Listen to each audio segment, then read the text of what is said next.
Hello friends. Tamil Nadu రాజకీయాలు. నిజంగా దేశంలో ఉన్న రాజకీయాలన్నీ ఒక సైడ్ ఉంటాయి. తమిళనాడు రాజకీయాలు ఒక సైడ్ ఉంటాయి. ద్రవిడ పాలిటిక్స్ చాలా కాంప్లికేటెడ్. గత 100 సంవత్సరాలుగా ద్రవిడ పాలిటిక్స్‌లో ఏ సెంట్రల్ పార్టీ కూడా తన ఆధిపత్యాన్ని చూపించలేదు. సెంట్రల్ పార్టీస్ అంటే కాంగ్రెస్ ఆర్ బీజేపీ లాంటివి. అంత కాంప్లికేటెడ్‌గా ఉంటాయి ద్రవిడ పాలిటిక్స్. కానీ ఈసారి ద్రవిడ పాలిటిక్స్‌లో కొత్తగా వచ్చిన టీవీకే పార్టీ, ఆ పార్టీ అధినేత విజయ్ ఒక సెన్సేషన్‌గా మారనున్నాడా అన్నట్టుగా కొన్ని ఎగ్జిట్ పోల్ చూపిస్తున్నాయి. ఈ ఎగ్జిట్ పోల్స్ అంటే ఎలక్షన్‌లు అయిన తర్వాత ప్రజలు ఎవరికి ఓటు వేసి ఉంటారన్న దాన్ని ప్రజల నాడిని తెలుసుకోవడానికి ప్రజలతో మాట్లాడి కొన్ని రకాల పోల్స్‌ని రిలీజ్ చేస్తుంటారు. అలాంటి ఎగ్జిట్ పోల్‌లలో యాక్సిస్ మై ఇండియా అనే ఒక ఎగ్జిట్ పోల్ లెక్కలు మాత్రం షాకింగ్‌గా చూపించాయి. టీవీకి అధినేత విజయ్ సీఎం అవ్వబోతున్నాడు అన్నట్టుగా పూర్తి మెజారిటీ ఆయనకు వస్తుందన్నట్టుగా ఈ ఎగ్జిట్ పోల్స్ చూపించింది. యాక్సిస్ మై ఇండియా తప్ప మిగిలిన ఎగ్జిట్ పోల్స్ అన్ని దాదాపుగా డీఎంకేకి 95-125 వస్తాయని, ఏఐడిఎంకే 60-90 వస్తాయని, టీవీకే పార్టీకి 10-30 సీట్స్ వస్తాయని చెప్తుంది.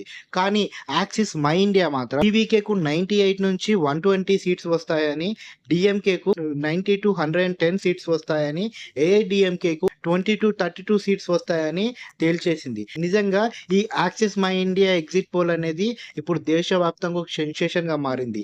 ఎందుకంటే డీఎంకే పార్టీ అధినేత స్టాలిన్‌ని ఎదుర్కోవడం అంత ఈజీ కాదు. ఇక్కడ విజయ్ ఖచ్చితమైన మెజారిటీతో గెలవబోతున్నాడని చూపించడమే చాలా మందిని షాక్ గురి చేసింది. యాక్సిస్ మై ఇండియా యొక్క చరిత్ర మనం మాట్లాడుకుంటే వీళ్ళు చాలా సార్లు యాక్యురేట్‌గా రిజల్ట్స్ ఇచ్చారు ఫ్రెండ్స్. 2019 జనరల్ ఎలక్షన్‌లో వీళ్ళ అంచనాలు దాదాపుగా కరెక్ట్‌గా మారాయి. 2024లో కూడా వీళ్ళ రిజల్ట్స్ అనేటివి చాలా యాక్యురేట్‌గా ఉన్నాయి.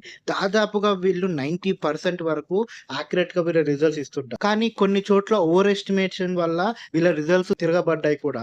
ముఖ్యంగా రీజనల్ పాలిటిక్స్ ఉన్న చోట మాత్రం వీళ్ళ రిజల్ట్స్ అనేటివి అంత యాక్యురేట్‌గా లేవు. సో, ఇప్పుడు ద్రవిడ రాజకీయాలు అనేటివి రీజనల్ పాలిటిక్స్. అక్కడ కూడా వీళ్ళ లెక్కలు తప్పుతాయేమో అని చాలా మంది అభిప్రాయపడుతున్నారు. కానీ ఇక్కడ యాక్సిస్ మై ఇండియా అనేది ఇంత బోల్డ్‌గా, ఇంత వేరియేషన్స్ తోటి ఈ లెక్కలు చెప్పడమే కొంచెం షాకింగ్‌గా ఉంది. ఇది కనుక నిజమైతే మాత్రం తమిళ పాలిటిక్స్ రూపురేఖలే మార్చేసే ఛాన్సెస్ ఉన్నాయి. ఎందుకు ఇలా చాలా మంది అంటున్నారంటే ఎగ్జిట్ పోల్ నడిపే చాలా సంస్థలు మీద లెక్కలు చూపించడానికి ప్రస్తుతం ఉన్న గవర్నమెంట్‌కి కొన్ని సీట్లు తగ్గించి ఇంకా అపోజిషన్‌లో ఉన్న వాటికి కొన్ని సీట్లు యాడ్ చేస్తూ డిఫరెంట్‌గా ఇస్తుంటాయి. యాక్యురేట్‌గా ఉండవు. కానీ యాక్సిస్ మై పోల్ అనేది ఇంత బోల్డ్‌గా, ఇంత వేరియేషన్‌గా రిపోర్ట్ ఇస్తుందంటే సంథింగ్ ఏదో జరగబోతుంది తమిళనాడు పాలిటిక్స్‌లో అన్నట్టుగా చాలా మంది ఆసక్తిగా చూస్తున్నారు. ఈ యాక్సిస్ మై ఇండియా వాళ్ళు తీసుకున్న లెక్కలు దాదాపుగా యువత నుంచి తీసుకున్న లెక్కలని, అర్బన్ పీపుల్ దగ్గర నుంచి తీసుకున్న లెక్కలని, కొంతమంది సైలెంట్ ఓటర్స్ దగ్గర నుంచి తీసుకున్న లెక్కలన్నట్టుగా తెలుస్తుంది. కానీ ఇక్కడ ఓవర్ ఎస్టిమేషన్ అనేది కొంచెం ప్రాబ్లమాటిక్‌గా మారింది. ఇక్కడ మనం డీఎంకే పార్టీ గురించి మాట్లాడుకుంటే ఎంకే స్టాలిన్ అనేది చాలా స్ట్రాంగ్ స్ట్రెయిట్ ఫార్వర్డ్ పాలిటిక్స్. తను ఎక్కడ సెంట్రల్ గవర్నమెంట్‌కి తల ఒగ్గకుండా తనకు నచ్చింది తన తమిళ ప్రజలకు కావాల్సిన దాన్ని స్ట్రాంగ్‌గా నెరవేరుస్తూ వచ్చాడు. అండ్ ఇప్పుడున్న తమిళ రాజకీయాల్లో స్టాలిన్ లాంటి ఒక స్ట్రాంగెస్ట్ రాజకీయ నేత లేడు అనడంలో డౌటే లేదు ఫ్రెండ్స్. చాలా వరకు కరప్షన్ క్రిటిసిజమ్స్ వచ్చినా అండ్ తమిళ రాజకీయాలు ఎలా ఉంటాయంటే ఒకసారి ఈ పార్టీకి, ఒకసారి ఆ పార్టీకి అధికారం ఇస్తుంటారు ఆ ప్రజలు. ఇప్పుడు ఆ లెక్క ప్రకారం చూస్తే కొంచెం స్టాలిన్ విషయంలో డౌట్ పడొచ్చు. కానీ ఇప్పుడున్న తమిళ రాజకీయాల్లో స్టాలిన్ లాంటి నేత లేడనడంలో ఎలాంటి డౌట్ లేదు ఫ్రెండ్స్. అండ్ ఇక్కడ మనం ఏఐడిఎంకే పార్టీ గురించి మాట్లాడుకుంటే జయలలిత గారు చనిపోయిన తర్వాత ఏఐడిఎంకేకి అంత స్ట్రాంగెస్ట్ పొలిటికల్ లీడర్ లేకుండా పోయాడు. అందరినీ ఒక సైడు ఒక తాటిపై నడిచే లీడర్ లేకుండా పోయాడు. అందుకనే ఇప్పుడు వచ్చిన చాలా సర్వేల్లో ఏఐడిఎంకేకి ఎక్కడ మెజారిటీ ఇవ్వలేదు. ఏఐడిఎంకే గెలుస్తుందని కూడా ఎక్కడ చెప్పలేదు. అందుకే ఏఐడిఎంకే ఓడిపోతుందని ప్రతి సర్వేలో చెప్పారు. ఇప్పుడు మనం టీవీకే విజయ్ గురించి మాట్లాడుకుంటే అన్ని సర్వేలు డిఫరెంట్‌గా చెప్పినా Axis My India TVK Vijay గెలుస్తాడని చెప్పినా ఇక్కడ టీవీకే విజయ్‌కి అడ్వాంటేజ్ ఏం తెలుసా? ఇక్కడ ఏఐడిఎంకే సపోర్టర్స్, ఆ డీఎంకే సపోర్టర్స్‌లో ఎవరైతే వాళ్ళ పార్టీలతో విసుగు చెందారో, వాళ్ళ పార్టీలు కాకుండా కొత్త నాయకుడు రావాలని కోరుకుంటున్నారో వాళ్ళంతా విజయ్‌కి ఓటేసే ఛాన్సెస్ ఉన్నాయి.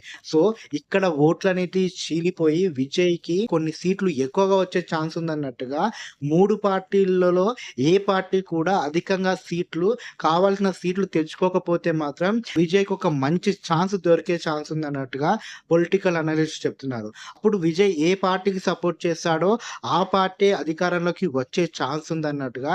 ఇన్ కేస్ ఏఐడీఎంకే కన్నా విజయ్‌కి కొన్ని సీట్స్ ఎక్కువ ఉండి ఏఐడీఎంకే అధికారంలో రావడానికి విజయ్ తప్ప ఇంకోరు లేరు అన్నప్పుడు అక్కడ ఖచ్చితంగా విజయ్‌కి అప్పర్ హ్యాండ్ ఉండి అక్కడ సీఎం పదవి కోరుకునే ఛాన్స్ కూడా చాలా వరకు ఉంది ఫ్రెండ్స్. బీజేపీ కూడా ఏఐడీఎంకేతో కలిసి ఉండడంతో ఇక్కడ బీజేపీ వాళ్ళు ఒప్పించి సీఎంగా విజయ్‌ని చేసే ఛాన్సెస్ ఉన్నాయి.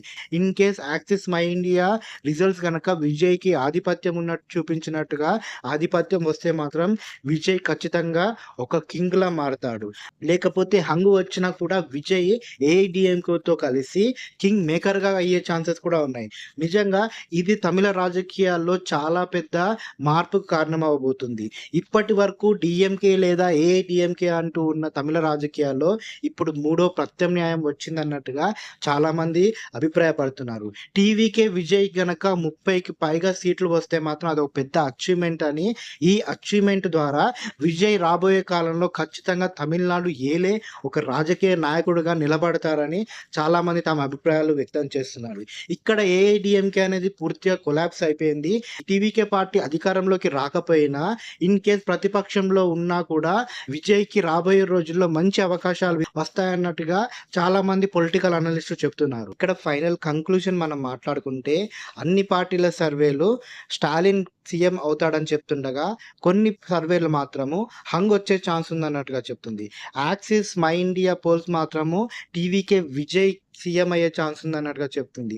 ఏదేమైనా కూడా ఈ సర్వేలలో టీవీకే విజయ్ హవా మాత్రం స్పష్టంగా కనిపిస్తుంది. గెలుస్తాడో లేదో అన్నది పక్కన పెట్టండి ఫ్రెండ్స్. కొత్త పార్టీ పెట్టి 30 వరకు సీట్లు సాధించడం కూడా ఒక పెద్ద అచీవ్‌మెంటే. ఇన్ కేస్ టీవీకే విజయ్ పార్టీ ఈ అచీవ్‌మెంట్‌ని సాధించి ప్రతిపక్షంలో నిల్చున్నా లేకపోతే హంగ్ గవర్నమెంట్‌లో ఒక కీలక పొజిషన్‌లో ఉన్నా కూడా తమిళ రాజకీయాలు పూర్తిగా చేంజ్ అయ్యే ఛాన్స్ ఉంది. అసలు ఈ ఎగ్జిట్ పోల్స్ గురించి మీరేమంటారు ఫ్రెండ్స్? తమిళనాడు రాజకీయాలు ఈసారి చేంజ్ అయ్యే ఛాన్స్ ఉందంటారా? తమిళ రాజకీయాల్లో మూడో ప్రత్యామ్నాయంగా టీవీకే విజయ్ రానున్నాడంటారా? మీ ఒపీనియన్‌ని కామెంట్ బాక్స్‌లో తెలియచేయండి. అండ్ మొదటిసారిగా మా ఛానల్‌కొస్తే ప్లీజ్ మా ఛానల్‌ని సబ్స్క్రైబ్ చేసుకోండి. మాకు మీ సపోర్ట్ ఇస్తూనే ఉండండి. Thank you friends.